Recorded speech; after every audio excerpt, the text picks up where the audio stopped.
Greeting, everyone. Welcome. This is the morning meeting. Thank you for being part of it. Sean, Dan, and I are here to take you through the day, just like they do at the big boy networks and big girl networks, where they go through the day and then talk about what's happening. And here we take your questions too. If you want to be in on the conversation, please raise your hand. If you're not watching live on two-way, but on X or YouTube, don't put smack in the chat. Dan, why do we not like smack in the chat here? Why do we It's a oppose little that? unbecoming. It's not necessary. Yeah. You Um, make your point without being harsh or mean. Wouldn't happen on a normal call. well said. There'd be no smack, or there'd be lots of smack. There'd be, well, not to everyone, not that everyone could read. You wouldn't Yeah, see it. yeah. It Good would be point. behind the Good point. Good normal point. office gossip is completely different than smack in a chat. I want to before we get to everything, I want to tell you guys about something and get your reaction. Nicole, of course, was here 2 days ago, talked about the SNAP benefits and how upsetting it was to so many. And we had a great conversation. And we had lots of community members say they were going to give to the food bank, do what they could to help. I want to tell you guys about a story. I got an email from one of our community members. He said he went to his congregation and said he's more moderate, conservative. His congregation's more liberal. Went to the congregation and said, we should do this. Let's all organize together to raise money. And the congregation came back and said, if we do this now, it could get Trump off the hook because it would relieve the pressure on Trump to open up the government. So let's not do this until after the first or after the shutdown's over, maybe. Sean, you first. Just how'd you feel about that? I'm actually blown away that somebody would want somebody to suffer, not eat, because they think that somehow Trump would find out about that. I mean, first of all, on a human level, that's disgusting.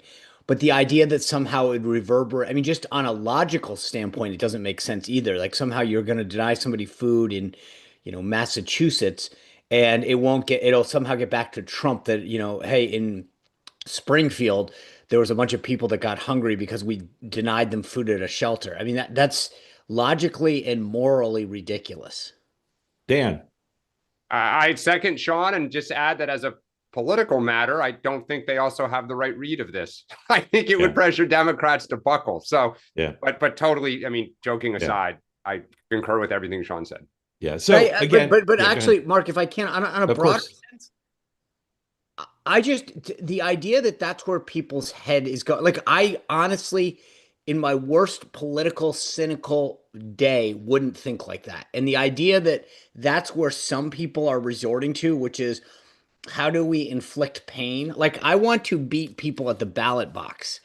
The idea of saying, like, let me figure out how I can make you hurt to win is just so unfathomable.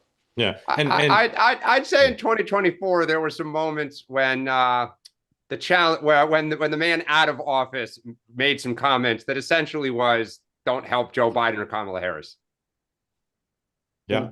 Wait, Well, wait. No. I guess my point is politically, that's fine. But I'm saying, like, I wouldn't say, hey, make sure that, and I don't even know what the equivalency would be, but like, let's make sure that another human being suffers because we think somehow that's going to have a political consequence. yeah.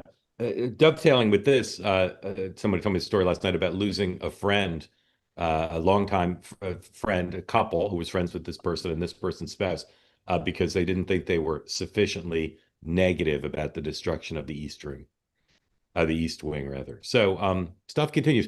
But let's use this as an opportunity again, in the spirit of Nicole's great leadership. If you haven't already, you remember the community, you haven't already made some sort of contribution in kind or cash to a food bank in your community, please do. Let's be part of the solution. And if perhaps somehow your gift, your contribution, your generosity reverberates all the way to Washington, well, that would be like some hummingbird wings. Chances are it won't happen.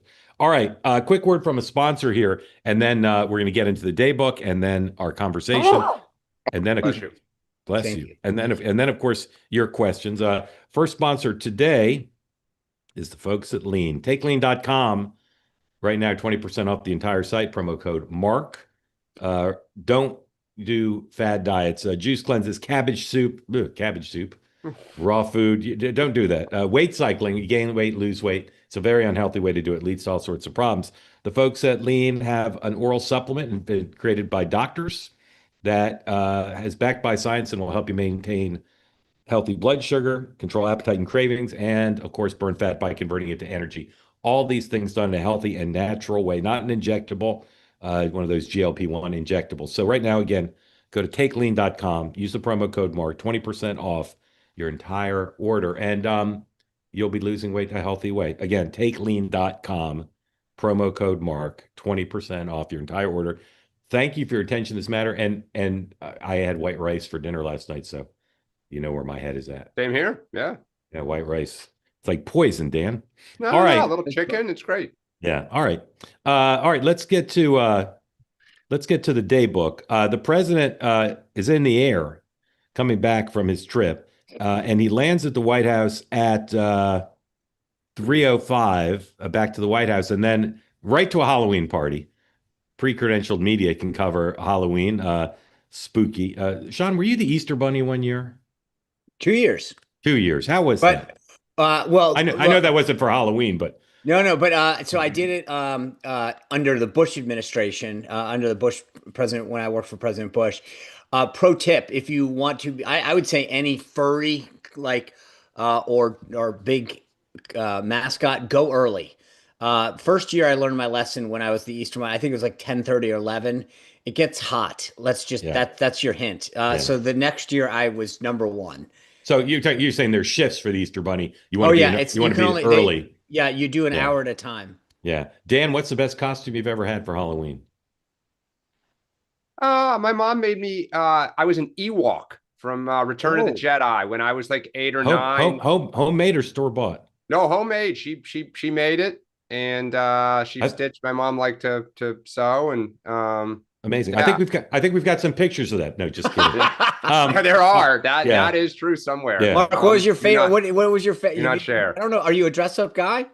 Oh yeah. When Davis was younger, I got as excited as he did. We used to decorate the house when we were. It's a big holiday in my household. So really? Halloween, very big.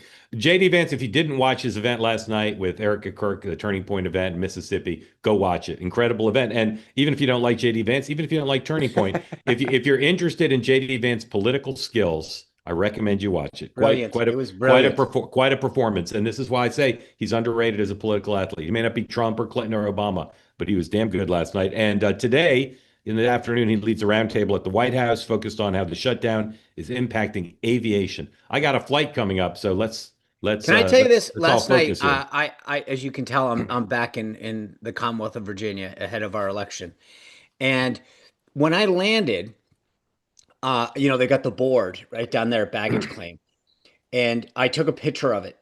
I would say 85, if not 90%, was yellow, which meant delayed flights.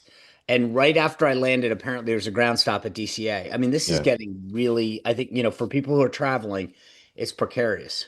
Yeah. And of course, America runs on two things. We run on Dunkin' and we run on airplane flights. So, well, maybe when the Senate goes to leave town today, people will get upset and want to do something about it. Senate does leave town today after they have a confirmation hearing before Health, Education, Labor, and Pension for Casey Means to be Surgeon General.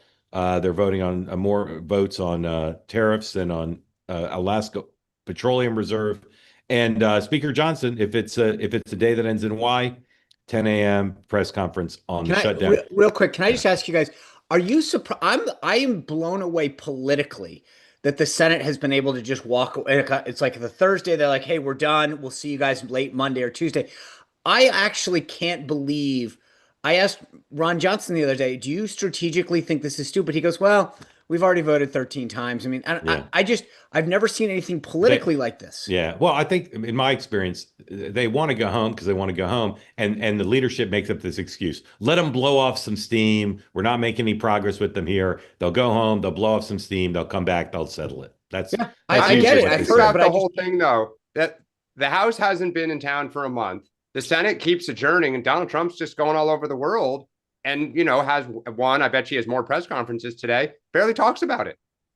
But I can't believe that if I was a rank and file Republican senator, I'd say vote twice a day, keep these guys here late at night, make them stay up past 4:30 after their nap. Like I don't get. To me, this is tactically just stupid. Yeah, I hear you. And I've never seen anything like it. I can't believe unless you think you're winning and it benefits you, which they both do. Yeah, that's the problem. We've never had a shutdown in my memory where the polling and the posture of both parties suggests keep going. Anything bad that happens, the other side's going to be blamed if we just spin hard enough. Yeah, it's crazy. Never seen it. Ohio Redistricting Commission meets at 4:00 today. All right, the president. Talk about. By the way, that's a punt if I've never seen one.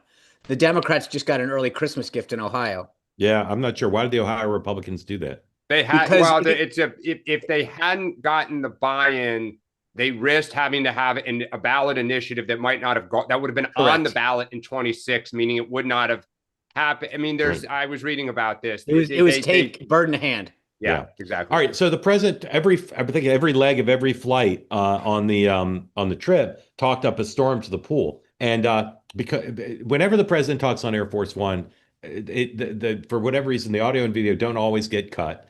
And when it happens at night, it really often doesn't get cut. You'll get little quotes, video, audio and video cut. And when it happens at night in Asia, forget about it. But thanks to our colleague Paul Wilkie, here is you won't see anything as good anywhere else. Here's the president on Air Force One explaining his perception of the China deal. 104, please. Okay, hello everybody. Mr. President. I thought it was an amazing meeting. He's a great leader of a very powerful, very strong country, China. And what can I say? We have, it was an outstanding group of decisions, I think, that was made. A lot of decisions were made, too. There wasn't too much left out there.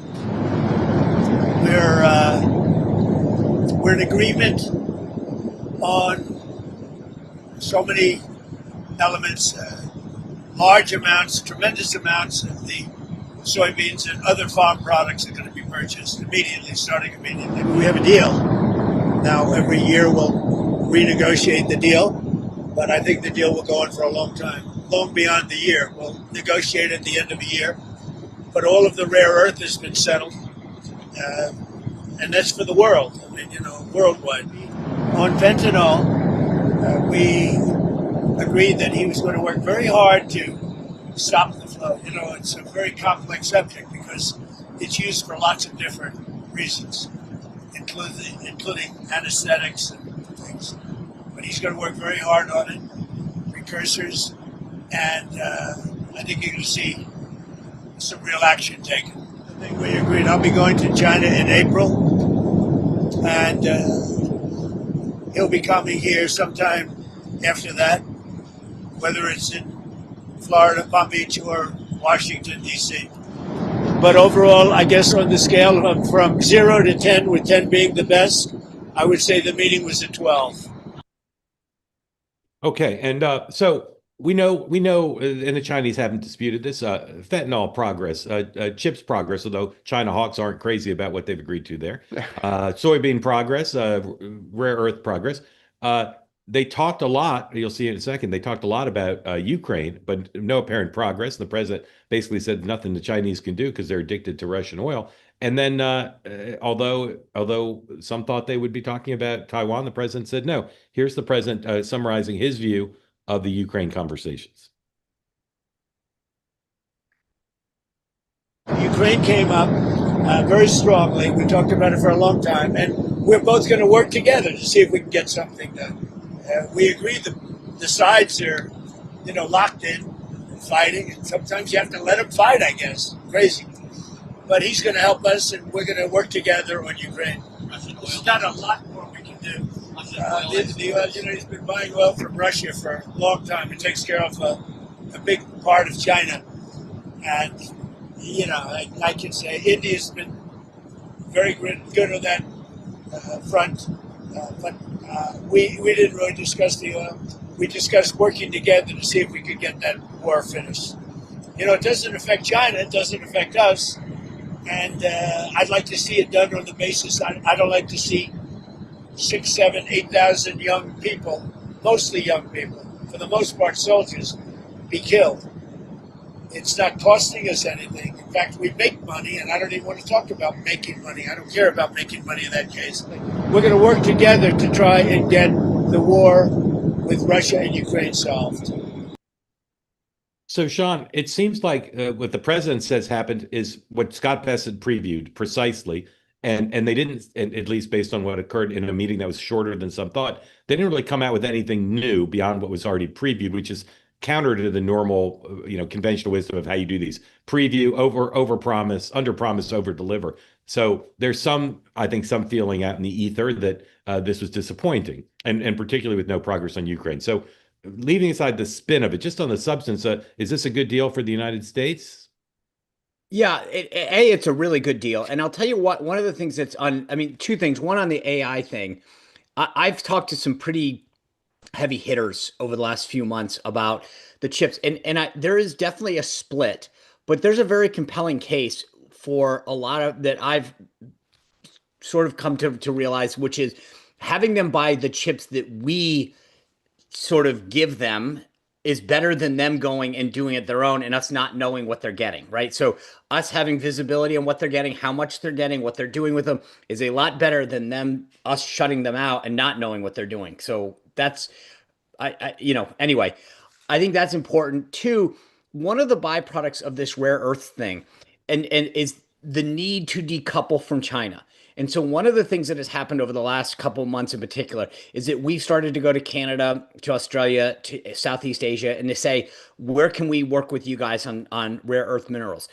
Instead of just trying to figure out how to keep punting with China and hoping that daddy gives us something more this week for our allowance, what it's done is shined a bright light on how dependent we are on critical things and that we do need to decouple. So I actually think there's a byproduct of this meeting that's not being discussed. It's huge. Net, I still think it's a great thing.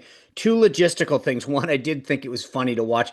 If you're watching the video that Paul put out together for us, watch where Jamieson Greer, the U.S. trade rep, it's almost like he keeps going back and forth around the president. And I don't know if that was directed by the president himself or if Jamieson wanted to get a better thing. But two, to your point, Mark, and this is, again, one of those subtleties that doesn't get discussed. The reason that video came out, in my understanding, is because the White House streamed some stuff on YouTube real quick and made that video, which normally would not have been made available because the media couldn't have gotten it out. The White House communications. I think why I'm bringing this up is that the sophistication in the second term in terms of how to deliver a message has really taken a step up. The team is more experienced, understands what tools are at their disposal and the importance of getting a message back to us so that we're playing it now and not waiting until later today. And there's a logistics piece to this trip that I think shows a degree of sophistication that wasn't there in our first term. Totally agree. And just to clarify, ridiculously for a country with modern communication, typically those gaggles are not streamed live by either the press or the government. Right. In this case, the government streamed the audio live, so the president got to shape the perceptions of the deal as soon as possible. Dan, what do you like about this deal as we know it, even though there's unknowns? What don't you like about it? It's so to be determined. I mean, it's a 1-year suspension of rare earth. So at any moment they could yank this back. And also we're going to be right back in the same spot. We'll see if they're going to buy the soybeans. I mean, they say they are, but they said in the first term they do this. And we've seen they will, if we get, start saying or doing anything, they'll dial it back. It's another point of leverage. The oil and gas sounds like it's 80% there, but there's some stuff to be worked out. So we'll see. Look, they get reduction in tariffs. They get a suspension of port fees for their ships going into our ports. And I think the AI chip thing is huge. And to Sean's point, the national security apparatus, both in MAGA and what we'll call the traditional foggy bottom, is totally split on this. Because while we then know what they're getting, once they get those chips, Sean, they go to a military installation. We have no idea what they're doing with them and how they're going to advance it. And they can, even if they take ours, they can still develop their own. Yeah. So, I mean, to me, it's the status quo, right? And I've said this all week. We've gone right back to where we were at the start of this. So what I would ask myself as an American is, all of this chaos, all of this uncertainty, for what? What is the net gain since January? Well, we weren't getting soybeans. We didn't have a deal No, on they had pledged in the first term. They had first stopped. term, and that was 8 years ago. So they pledged again, but there's no guarantee. There's no check out the door. We don't know. What have we gotten? And I think that's the thing. Look, in Trump's defense, they got a lot of leverage. And this proved China has a ton of leverage on us. We're trying to get it on them. And I applaud Trump for that. But we don't have it yet to get the upper hand. To stalemate. Yeah, and then lays the groundwork for additional meetings. And to the extent trust matters, perhaps they build trust between the leaders, but also Bessent and his counterpart. So I don't think she trusts Trump one iota. Well, I thought the beginning, that first greeting was telling. Trump was like, we're good friends and patting him. And she was stoic. And it was, to me, it was like, I get that that's more of a Chinese thing, but at the end of the day, it didn't look as friendly as I had kind of hoped there might be. I think she feels like he stood eyeball to eyeball. And he did not, like in the first term, I think, remember the first meeting at Mar-a-Lago where Trump. Here's a greeting. Yeah, Trump bombed Syria. And she was stunned, and the Chinese were kind of put on a back foot, and Trump was laughing at him. I feel like the Chinese view is we're eyeball to eyeball right now. Yeah. All right. We'll talk more about this again. If you want to talk about China with us, please raise your hand. We talked about the shutdown a little bit already, obviously. If you didn't see it yesterday, extremely heated. Schumer was heated. Even Thune and Johnson were pretty heated. Name calling, attack, really lashing back at reporters. And I don't know if that's theatrics or heartfelt. It seemed pretty heartfelt and intense. Sean, or obviously nothing's going to happen this week because the Senate's leaving. Where are we now? People are now speculating. Same list: air traffic control, SNAP, health premiums. Where's the most likely area for movement? I think on both. I mean, to Dan's point, I know it sounds like kind of a very selfish thing, but when these guys go to the airport today, and it's like, remember, for a lot of folks, it's a skip and a jump. So you got to go to somewhere, it's Chicago, and then to Bismarck or whatever, And once they start getting delayed and their lives getting affected, it's amazing how quick they act. So I think there's a little bit of that. They're going to hear a lot of problems from SNAP recipients over the next couple days. The local stories are going to heat up. And again, what's happening is, at least what I've seen now in two different media markets, it's less about finger pointing and just pox on both of your houses. Benefits are expiring. Congress hasn't done anything. And so therefore, they're not getting the delineation that like one side to blame. And so if you're the local member of Congress or senator, you're hearing fix it, fix it, fix it. I think that's going to resonate a lot more. Again, as I've said before, I just don't know what. It's easy to say, here's the solution. Open government back up, make it 2 weeks. Democrats keep using the word leverage, like that they're going to give up leverage if they agree to open up the government. I don't see any other solution, though. So, let me ask you one question about the president, and then Dan, macro view. He's going to hear stories when he comes home about people losing their SNAP benefits. Is it possible, do you think, or how likely do you think it is that he gets more involved and backs off the posture of we're just not going to negotiate? Well, there's a difference between negotiating, and I could see them, like I said, they use tariff revenue to cover the first 30 days of SNAP last time. I can see them trying to find a valve to say, hey, get some money for a week to these states, and maybe it's 10 days, and maybe it's, so I could see that happening less as a negotiating tactic and just as a human thing. Yeah. Dan. Yeah, I think both sides are beginning to get a little uncomfortable for Sean. To Sean's point, so far, you don't see one side tipping over in the polls, meaning it's 50-30 to blame one side or the other. It's about 50-50. Now, the trend line, it was a pretty big Democratic advantage. Now it's kind of solid. I think both leaders feel frustration. I think both sides thought the other would have blinked by now. I think Democrats thought Trump would get involved and cut a deal. Republicans think, Schumer would be just kind of like broken apart. It hasn't happened. And I think there is movement now to try to figure out how to end this. Like everyone starting to think about how do we get out. But to your point, Sean, what it is, what's the deal? And the trust factor being what it is, I can't see Trump being like, I'm going to get involved and I'm going to undercut Johnson and Thune. This is a who's what's biggest on the table right now. But in previous never backs down in those situations. In previous shutdowns, you know, having been here in part of them, like as a staffer and as an observer, like you felt it more. When Obama did it, there was tape around the World War II memorial. It was blatantly obvious. We wanted people to know we're in a shutdown.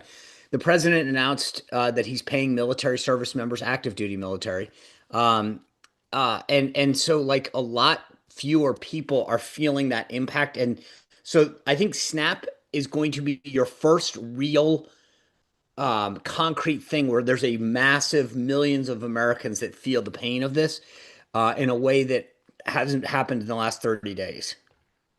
Like, I mean, look, if you're the JD Vance event today, back in the day, would have happened every single day. Part of the problem for everybody is Trump, generates content every hour that dominates cable, that dominates stuff. And it's not about this. So if he returns and starts every single day, the White House is holding events and he's on X about the pain of Americans, I think that changes the temperature. Right now, we started the show talking about China. Yeah.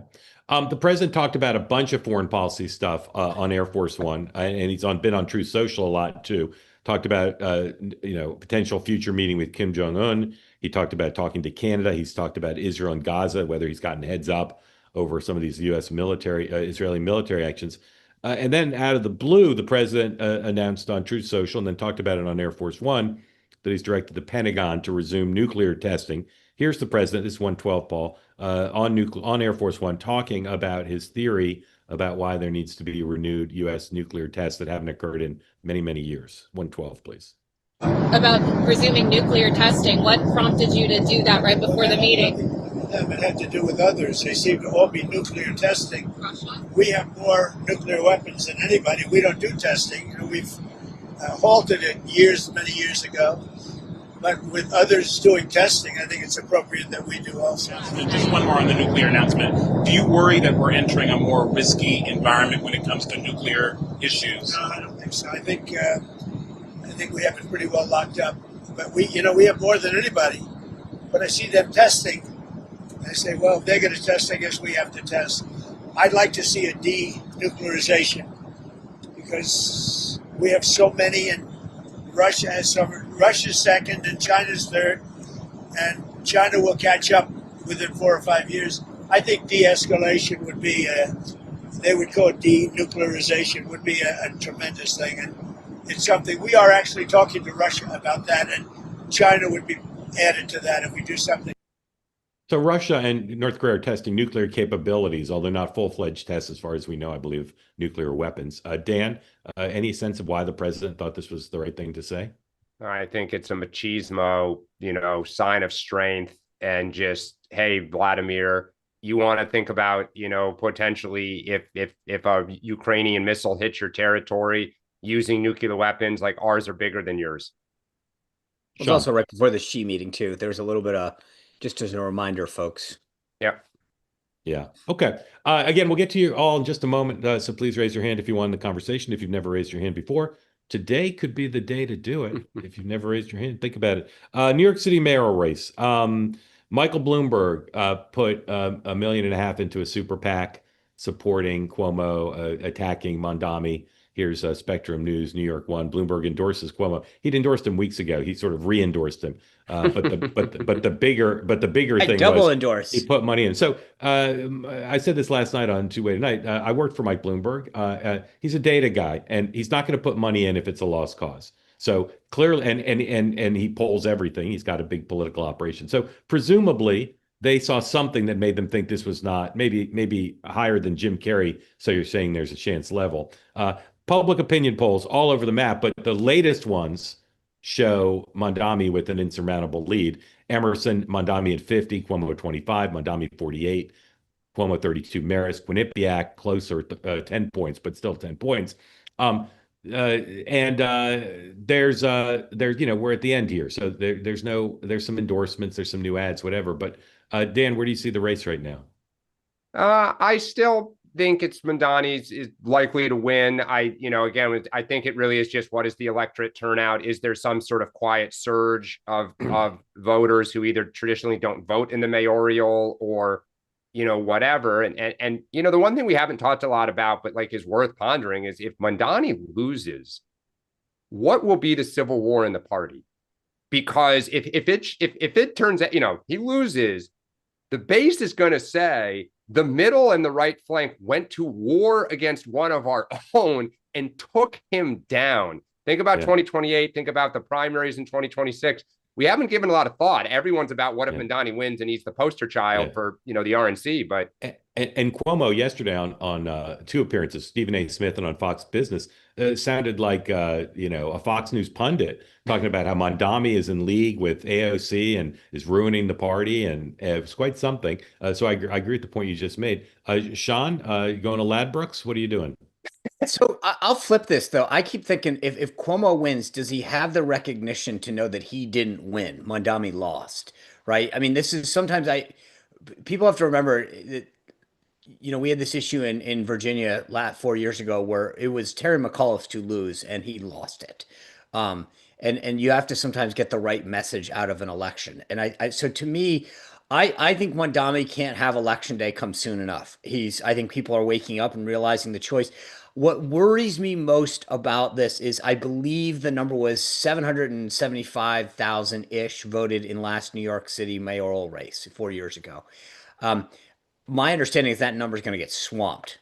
And that's a not a great, I mean, that's a very concerning number if you're Mondami. Like, why are all these other people coming out? What's the demographic? Again, as I said, the problem is that a race like this is not pollable, like in a meaningful way, because you don't know if a Democrat votes, are they voting traditional Democrat or are they voting for Cuomo? So I think that we're going into a little bit of a black box here. I agree. And the vacuum of that black box for many of you, thank you for your help, for me, is filled by doing what one of my executive producers when I worked at ABC News used to do at election day, which he'd call early in the morning. He'd call into the morning meeting and he'd say, my dentist waited 90 minutes to vote today, and he normally waits 45. So turnout will be very big in this presidential race. Yeah. This would be one polling place in Jersey. How many yard signs did he see on the way? Exactly. So it's a harbinger. So those of you who are texting me photos of long lines in Hasidic neighborhoods and say Cuomo's got it in the bag, or those of you sending me video of 25 Mondami volunteers all excited, like, thank you for your tea leaves. But no, we don't know. But thank you for your tea leaves. I got 5 more days of tea leaves. I also have this today, announcing now, Tuesday night, Two-Way will have live coverage starting at 8 p.m. Eastern time with our colleagues and partners at the New York Post of all the races. Focus, of course, on New York City mayors, New Jersey, and Virginia. We'll have more details for you about how you can watch all the usual places here on the Two-Way platform, on the Washington New York Post website, YouTube channel, as well as Two-Way. So more deals to come, but we'll be able to spend election night together. And we say conversations like no other. We will be doing what we always do. We'll aggregate all the coverage, everything on social media, on cable news, etc. So if you want to come one place and be able to participate in the conversation and find out what's being reported everywhere, please plan on joining us Tuesday night. Lastly, attention to that matter. Exactly. Lastly, the Wall Street Journal are reporting that one possible location for this thing that's been reported before, a brilliant idea as far as I'm concerned, both parties are considering it, which is to have kind of a midterm convention. And the Journal says that Vegas, baby, may be the location. Here's the Wall Street Journal headline. For those of you listening on the podcast, I shall read it for you. Trump advisors consider Las Vegas for rare midterm political convention. The president's team says event will be a forum to tap Republican candidates and highlight Trump's agenda. Democrats, again, talking about doing this too. Sean, if you were the executive producer of this event, what would it look like? How many days? What kind of speakers would you have? What role would you give the president? Like, lay it out for us, Vegas. Well, a couple of things. First of all, one of the dirty little secrets about conventions is everyone always worries about where. They go, oh, was it Vegas, New York, D.C.? The number one issue on any convention is money, money, and money. How is the host committee? Can they pay for it? Can they do security? That's it. It could be in a ranch in New Mexico if they could put up the money. That's all that you care about. The other funny thing is that having been part of the process a few times, Vegas was always something that everybody wanted to do. And then the party faithful said, I don't know that it'll look good to have it in Vegas with all of the. And so just it shows you Donald Trump was like, screw that. We're going to Vegas. Vegas, D.C. and 2 other cities are in play. I think I would do a 2.5, a 3-day thing, 2 nights. with the third night being, obviously Trump and MAGA stars. You lead into it with the Senate. You have the House guys on the first night, and Dan, all, Dan, and then night, and then maybe some, youth groups. And so, I mean, it would be a jam of videos. It would look like the COVID convention, though. A lot of like, yeah, where they taped. did that thing at the Building Museum, I think it was. Dan, if price were fundraising were no object and hotel rooms were no object, Brought to you by Crypto.com. where would you put the Democratic one, and what would that look like for you? Who would your speakers be? Yeah, well, first off, I do want to say, because we give him a lot of crap. Hat tip to Ken Martin, who was the first person, the DNC chairman, who had this idea and floated it, back in the spring. So, we a little bit of credit to him for this. I think it depends. So conventions, Sean talked about the money and everything. It's also, you have themes. What are you trying to emphasize each night, and who do you think best represents those themes? So presumably, the point of this is to win, for Democrats, the House, which as of today, you're thinking those New York suburban districts and a couple of suburban districts also in places like Pennsylvania, et cetera. So what is it that we're running on? Because again, this is going to go to, where do you want to put it? It's going to be a mini convention. You're not going to get all the hotels and lock everything. Like, it's too late to do that. Well, but so it's more going to be like, sorry, but you don't have delegates, so you don't need all the hotel rooms. Right. It's just a TV show that you're going to try to get from, let's say, 6 p.m. to 11 p.m. Right. So if it's 3 nights, night one would be about the destruction of the East Wing, right? That'd be the first. Well, I mean, night. I think it would be like the House. I think Sean's right. You probably would try to feature some House candidates one night, some Senate candidates, and some luminaries. Okay. Would you would you want the following people to speak if you were executive producer? The Obamas. Yes. The Clintons. Yes. Period. Biden, Harris. Nope. And that's, I was about to bring up Kamala No, Harris. it would be at night, so you couldn't. Yeah. I mean, this is going to be the challenge, because who controls the DNC? Yeah. What about Bernie Sanders? What about AOC? Well, that's Gavin my point. Newsom. Who do you want? About Josh Shapiro? Stop rhetorical. I made you executive producer. Do you want AOC to speak? Yes, I do, because I want her energy, and I want the base fired up. Yeah. Would you let Schumer have a big speaking part? Nope. Okay, that was a gimme. He'd be at 5 o'clock with Chris Hayes. Yeah, exactly. For all the reporters watching, if you want to do smart thing, check the cancellation policy. But I would book the Trump Hotel in Vegas for the entire month, because that's where you want to stay if you're a reporter. One of the reasons, by the way, to Sean's point, having been involved in the DNC, that Vegas was always axed, was the worry about what videos may be captured of party officials doing certain activities late at night. Gambling. You did not want stories of people at strip clubs, gambling halls, whatever. Oh, I thought you meant late. I thought you meant late night Thai food. Yeah. That's the least of the worries. Ice cream. Yeah. All right. I'm super excited about these off-year conventions. I hope it happens every year for the rest. Are you kidding? I don't need that. No. Ask me where. If I were the Democrats, and I think I could keep a lid on this, and it's not like a Palestinian flag waving, shit show. Detroit. I was just about to say Michigan. Yeah. That's not smart. Detroit. I didn't even go in the suburbs. Yeah. Go to Grand Rapids. Yeah. Go somewhere else. I just need the one thing I'll say that's I talked about how much they cost. If I were them, I would build something around obviously the Dems do this much better with Act Blue, but I would figure out a way to basically say it would be like a telethon. Give us money, give us money, give us money. 100%. Now, the question, of course, is size of venue, right? Vegas, there's a football stadium, there's a basketball arena. I wonder, it is just a TV show, but part of what you may want, like at a convention, is 10,000, 20,000, 50,000. I think Trump could fill the football stadium. Oh, easy. Yeah. So the question is, the Democrats feel like they've got to try to match that, and not easy to fill it, even if you give the seats away. Not necessarily easy. All right, here we go. One word from one quick sponsor, and then your questions. Again, if you're here on the two-way platform, want to get in the conversation, please raise your hand. We'd love for some new people today. I'm not going to say we have to get 3 new people or the show's canceled, but I might. So please raise your hand if you've never raised before. Even if you identify as a new person. Exactly. There you go. Brought to you today by the morning meeting by the folks at Poncho, ponchooutdoors.com/Mark. Get $10 off your first order and free shipping. Poncho has you covered with a range of clothes, denims, flannels that are comfortable and soft and feel like broken in right from the start. They're comfortable. I've been wearing them all week, and I could not be enjoying the more Western styling that pairs with anything. even here in Gotham City, and I've got my cowboy boots to go with them. The flannels, again, right out of the package, they don't feel stiff at all. They feel nice, light, and but still warm. They layer well, and the versatile polos, premium Pima cotton, soft, strong, and breathable. Same thing. Gave it to my son and said, "Feel this. Is this soft?" And he said yes, and he's got the softest clothes in the world. Free shipping, free returns, free exchanges to make sure you get what you want. Again, gear up for the fall with Poncho, every piece built for comfort, performance, and lasting style. Go to ponchooutdoors.com/Mark. Enter your email. You get $10 off your first order and free shipping. And if they ask, if a little pop-up comes up, where'd you hear about it? It said, Sean Dan and Mark sent you. Sean Dan, and Mark sent you. Anyway, thank you for your attention to that matter as well. And here we go, ladies and gentlemen. Elvis is in the building. Elvis, welcome in. Thank you for being part of Two-Way. Unmute. Tell folks. Hello. Folks Hello, Sean. Elvis, you've never been on before, have you, Elvis? I've never been on it, but I watch your show daily. Welcome in. We're glad. Where do you live, Elvis? I live in New York. New York City? Yeah. Where do you live in New York City, if you don't mind saying?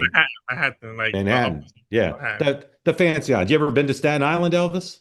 Yeah. My high school. Okay, Elvis, what do they call the Staten Island ferry in Staten Island? I don't know. The Manhattan ferry. The floor is yours, Elvis. Welcome and thank you for being part of it. I got two questions for Sean. Yes, sir. So why are you using the fact that SNAP is ending soon, right? Against Democrat, right? Saying every time you vote against the CR, you vote against starting 42 million Americans. They should be putting pressure on the Democrats, saying, "Oh, every time you vote against this, you voting for families to go hungry." I don't know if you saw the clip. It got C-SPAN viral yesterday. But John Thune, who I've known since literally I think the day he came to Washington in the House, I've never seen him so animated. He made that point. As I said to Mark or Dan earlier, I think the Senate Republicans get a D for tactics and strategy. I agree with you. I think the idea that they're leaving town, the idea that they're not on the steps every day with military members and sheriffs and border patrol or law enforcement, blah blah blah. I mean, just to your point, SNAP, whatever. Like their messaging has been horrible. They're not amping up the volume. They cast a vote and then they go off to the spa. I think it's been horrible, and it's an example of how not to handle a messaging. So the Senate conference gets a D, and I agree with you, Elvis. It's just not.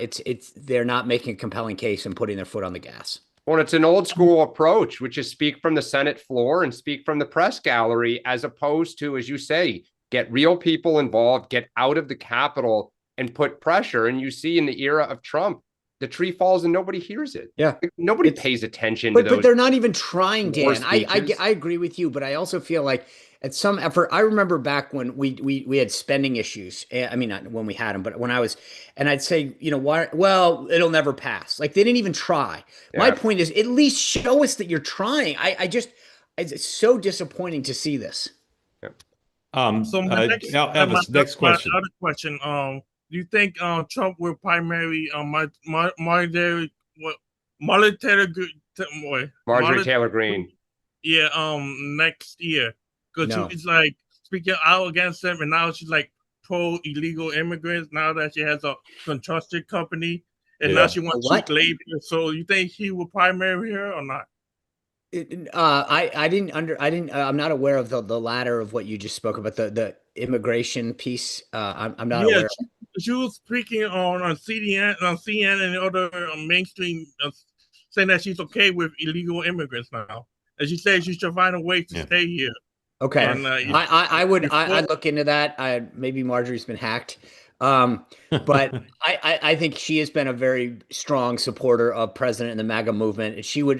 Marjorie would have to do a lot to get a primary from anybody, and even if they did, I think she's pretty secure in that area of Georgia. So.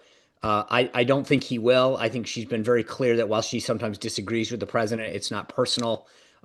So very different relationship there. Elvis, thank you. Dan, if you ever ran for Senate, I will vote for you. Oh, thank you. Thank you very much, Elvis. Elvis, thank you. Is it just Senate, or could Dan run for like mayor? No, president. We're skipping. Yeah, I know. I feel like the commute downtown is better than DC. Yeah. Christy, welcome in. Thank you for being part of Two-Way. Unmute. Tell folks where you are, what's on your mind for Dan and for Sean, and thank you for being here. I guess be careful what you wish for. I'm so nervous. No, you know don't what? be at all. You know what? The worst thing can happen is that Dan could smile. Don't worry. Don't be nervous. A friendly place. Everybody's happy to see you here. So relax, take a deep yoga breath, and say what you wish. Yeah. Where are you from? Thanks. I am actually originally from Louisiana, but I live in California. I've lived here for about 30 years, and I don't have a voice in my state. Yeah. I'm an independent, and I am very nervous about Proposition 50. You all think it's in the bag. And I also want to send red flags to everyone about Gavin Newsom. He is a shape-shifting snake in the grass. I am not a fan of him. And is there somebody you'd love to be governor of California who lives in your state? Do you think be a great governor? Caruso just came out in favor of yes on 50, so he's not on my he's. Yeah. Why do you feel so strongly about 50? Because, well, first of all, I am registered as an independent simply because I'm probably more of a closeted conservative, because it's just not something that you could say broadly. I'm kind of outing myself, I guess, right now by even saying this, but there are millions of conservatives in California. Don't worry, you're not alone behind enemy lines. I'm coastal too, so it's a really hard place to be. Yeah. I'm in kind of a flyover county. I'm in Ventura County, so it's between Santa Barbara and Los Angeles. So we relate. My good friend Jeff Gorell, he's your supervisor, right? Yes, he is. Now, all that said, my understanding is in 50, we will lose our, and I say that I'm not registered as any party. I have cats running around. They're not registered to vote, though, I promise.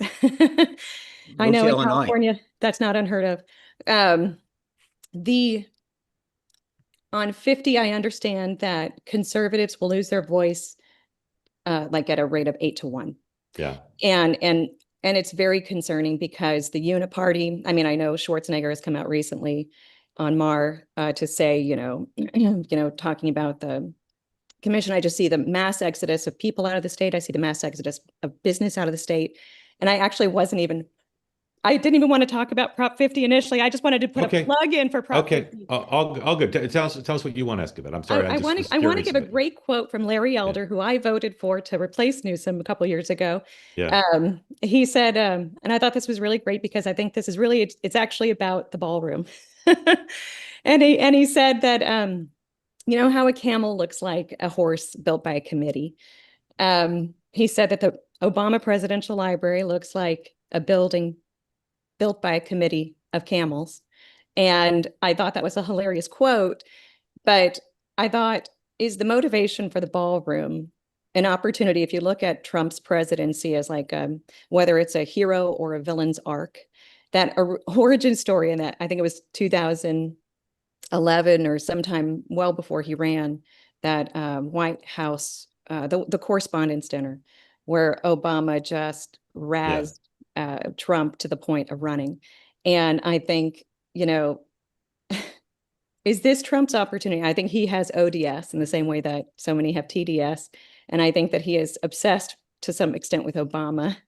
But I think that this is his opportunity to beat Obama at a very comfortable place for Trump, which is building, building something and outbuilding.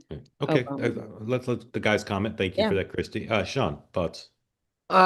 So it's interesting. The latter part of what you said, I totally agree with. I appreciate you bringing it up. First of all, and thank you for coming on, Christy. But because you're the first person that's really said. I mean, he as a builder, this is when you build something significant like a ballroom. It's not just changing the basketball court or something that a lot of folks do, sort of some external minimal thing. I think there is something to be said for a legacy of building. Like he wants something that he is known for to do. I've never been a big believer, though, in the Obama thing. I think a lot of the folks in the media obsess about that White House Correspondents' Dinner. I spent a decent amount of time around the guy. he's actually said some pretty positive things about Obama in my he was very impressed with the letter that Obama left him, and he thought that the Obamas treated him well when he was transitioning.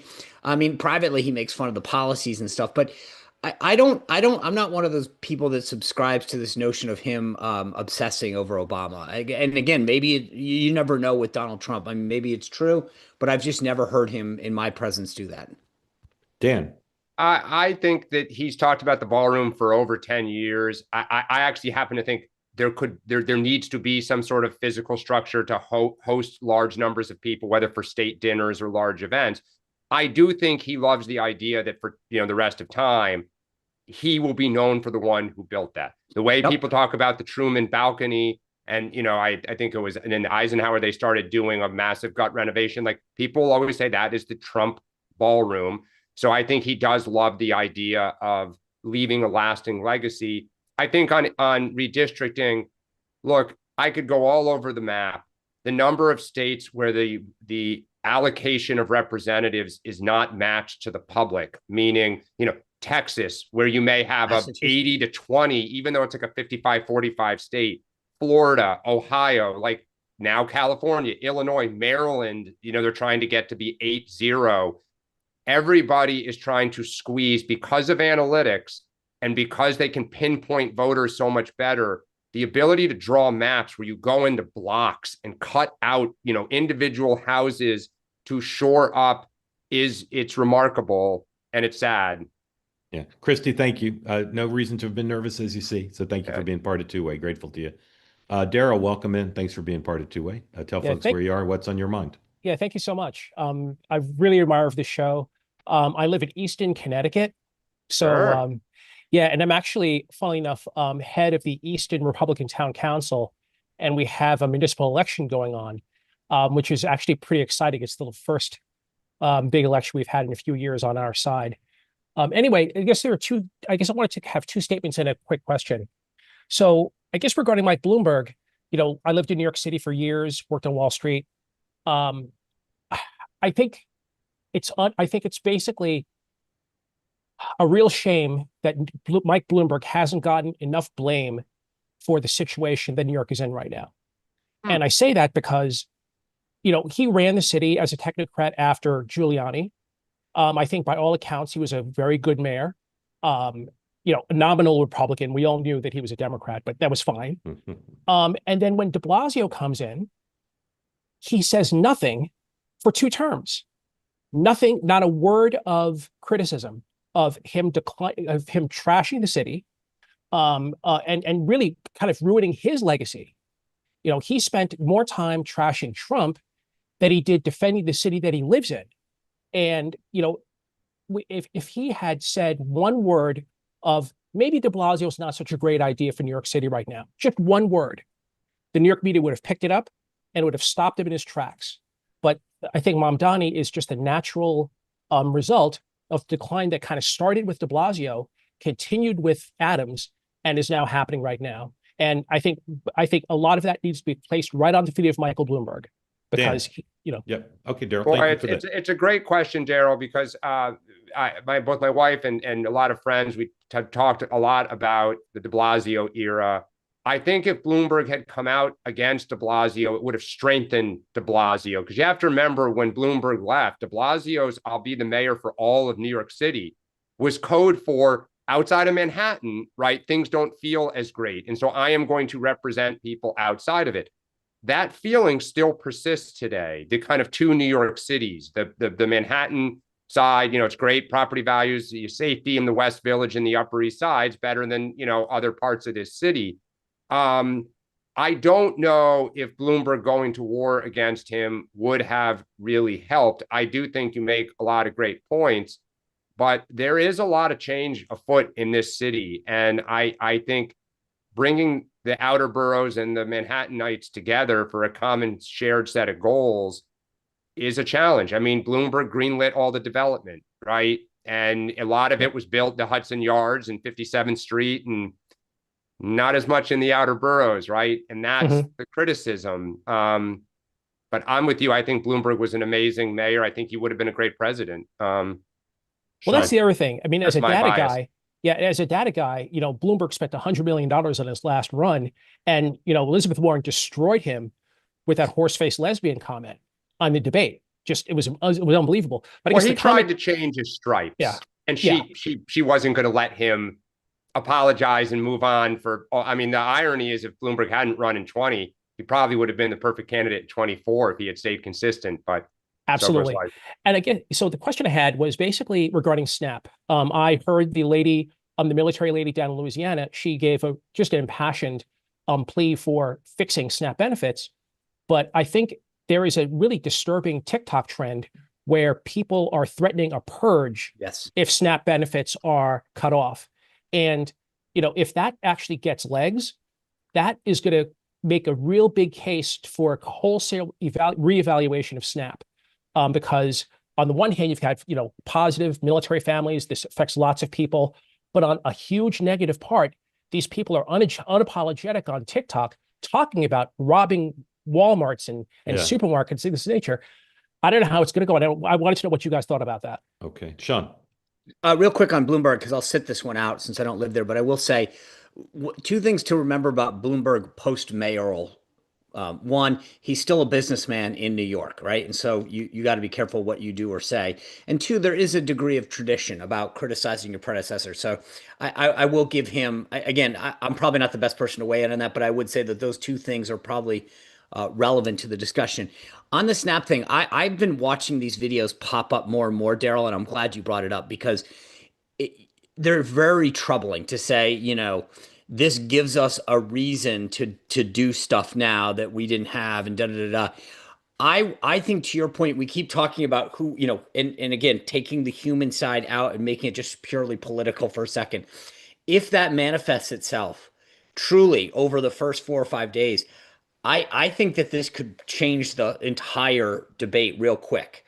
It becomes like a BLM thing where suddenly you're seeing destruction. You're saying, hey, maybe agree with you on the cause. Like Nicole, very impassioned. People want to care about her, go to a food bank. Suddenly it becomes, are you kidding me? This is what's happening. I mean, I think this could tear at the fabric of the country real quick if that does happen.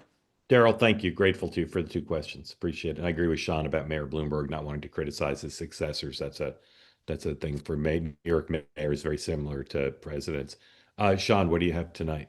Well, it's Thursday, so we got to do a panel discussion and break it all down. Emily Sturge from Campus Reform, Reagan Reese of the Daily Caller traveled with Vice President Vance last night, on Air Force Two. So she'll tell us exactly what happened at that, how that rally went down, what was on the inside. And then Chris Salcedo, former colleague and host of the Chris Salcedo radio show, will join us as well. Awesome. Love Chris Salcedo. Dan. I'm just enjoying the day.